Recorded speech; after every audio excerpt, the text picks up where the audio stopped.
Bom, olá, turma do nono ano do Centro de Ensino Maranata. Vamos dar início à nossa primeira aula virtual, né? Uma experiência nova, tanto para mim quanto para vocês, tá para a escola também.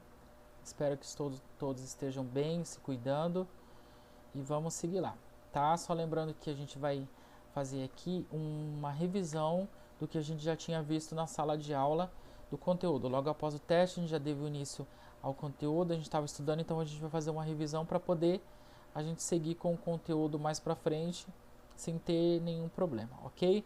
Qualquer dúvida, acessem o portal, façam suas perguntas, a gente vai estar respondendo.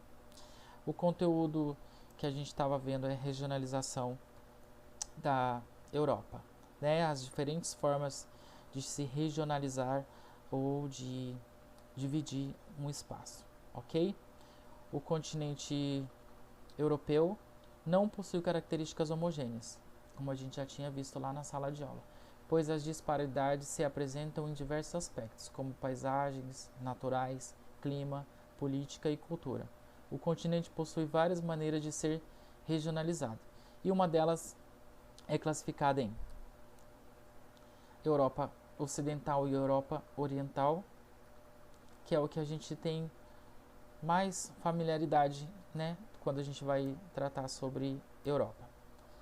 Alguns estudiosos no assunto, através das análises espacial, econômica, cultural, entre outras, realizaram uma classificação do continente em 4 áreas distintas, na qual se enquadram a Europa, que são elas: a Europa Ocidental, Setentrional, Centro-Oriental e Meridional. Nós vamos estudar cada uma dessas 4 formas de se regionalizar a Europa, tá? Dentro da oriental e a ocidental, e aí tem essas outras 4 aqui que são uma subdivisão da divisão, né? Então nós vamos estudar mais para frente cada uma delas. Agora é só um resumo mesmo para a gente poder entender e ficar a par do conteúdo, porque vocês já estão um tempinho sem aula presencial, pode ser que esqueça, tá? A regionalização antes e principalmente depois da Segunda Guerra Mundial gerou uma fronteira abstrata. Isso significa o surgimento de uma barreira ideológica entre 2 grupos de países que compõem o mesmo continente. De um lado, os aliados dos Estados Unidos capitalista e do outro, os que apoiavam a União Soviética, a atual Rússia, socialista, consolidando de vez a Europa ocidental e oriental, ou seja, dividindo a Europa entre capitalismo, socialismo. Seguindo, com o declínio da União Soviética e também do socialismo, surgiram diversas repúblicas autônomas que compõem o território soviético. No entanto, a independência não garantiu uma inserção eficaz na economia de mercado, proveniente da herança do sistema produtivo de economia planificada, o socialismo, que vigorava na antiga União Soviética, que não conseguiu acompanhar e também não conseguiu acompanhar as outras economias, causando uma decadência ali. Deixa eu pegar aqui.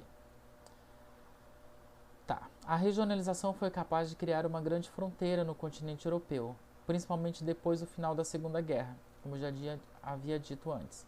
Isso porque criou uma verdadeira barreira ideológica, né, nos povos. Alguns pensavam de uma maneira, outros pensavam de outra e nunca chegavam a um acordo, que foi atrapalhando o desenvolvimento, inclusive da Europa, que passou por uma enorme crise.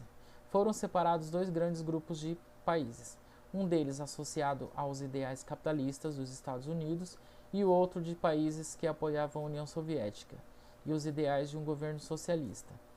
Esses grandes grupos são, respectivamente, a Europa Ocidental e a Europa Oriental. Porém, o processo de regionalização da Europa é ainda maior do que podemos imaginar, já que ele tem se intensificado de maneira cada vez mais gradativa, por conta das diferenças tanto físicas como também socioeconômicas, tão marcadas ou tão marcantes nesse território, certo? Deixa eu voltar aqui.